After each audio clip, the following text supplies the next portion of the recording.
পশ্চিমবঙ্গে নির্বাচন হবে আর রক্তপাত হবে না, এটা কি তৃণমূল কংগ্রেস চায়? আজকে পশ্চিমবাংলা শুধু নয়, ভারতবর্ষের বিভিন্ন রাজ্যে উপনির্বাচনের রেজাল্ট হয়েছে।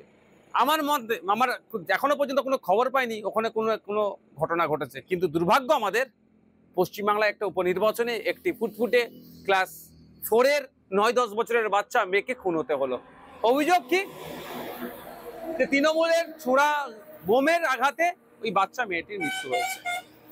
হ্যাঁ, আমি আবারও বলছি, পশ্চিমবঙ্গে নির্বাচন হবে আর পিছড়েভাগের মুসলমান খুন হবে না, পশ্চিমবঙ্গের নির্বাচন তো অসম্পূর্ণ থাকবে।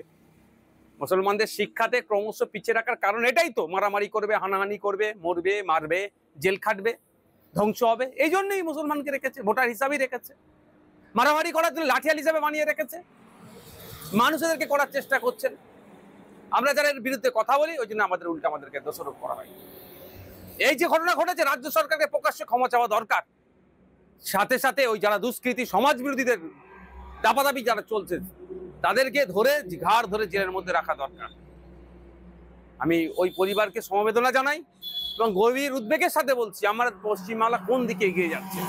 সামান্য একটা উপনির্বাচন, এখানেও যদি খুন হতে হয়, এখানেও যদি হিংসা হয়, তাহলে 2026-এর নির্বাচন কিভাবে হবে? ইলেকশন কমিশন অফ ইন্ডিয়া কি করছে? সম্পূর্ণরূপে পশ্চিমবাংলায় শান্তিপূর্ণ নির্বাচন করতে ব্যর্থ হয়েছে। আমি আশা করবো এর থেকে শিক্ষা নিয়ে আগামী দিনে 2026 নির্বাচন আসছে, শান্তিপূর্ণভাবে নির্বাচন করবে। দেখুন, অত্যন্ত দুঃখজনক ঘটনা এবং এইটাই আমরা বারবার বলে এসেছি, তৃণমূলের আমলে কোনো দলই, কোনো রাজনৈতিক বিরোধী দলই সুরক্ষিত নয়। আমি যতদূর খবর পেয়েছি মিডিয়ার মাধ্যমে, বাচ্চা মেয়েটি 9-10 বছর বয়স হবে, তার বাবা মার একমাত্র মেয়ে ছিল এবং তাকে আজকে বাবা মা হারালো শুধুমাত্র গণতান্ত্রিক পদ্ধতিতে অংশগ্রহণ করার জন্য, অর্থাৎ তৃণমূল না করার জন্য। মমতা বন্দ্যোপাধ্যায় ভয় পেয়ে গেছে, কারণ সিপিএম কংগ্রেস একটা ভালো পোর্শন ভোট পেয়েছে আর হিন্দুদের ভোটের প্রায় 72.60 অর্থাৎ প্রায় 73% ভোট বিজেপি পেয়েছে। এই ট্রেন্ড দেখে মমতা বন্দ্যোপাধ্যায় এবং তৃণমূল কংগ্রেস ভয় পেয়েছে, কারণ এই হিন্দু ভোটের 73%, 74% হিন্দু ভোট যদি বিজেপি পেতে থাকে, আগামী 26 নির্বাচনে বিজেপি পায়, তাহলে পরে বিজেপির সরকার গঠন খুব সহজ হবে।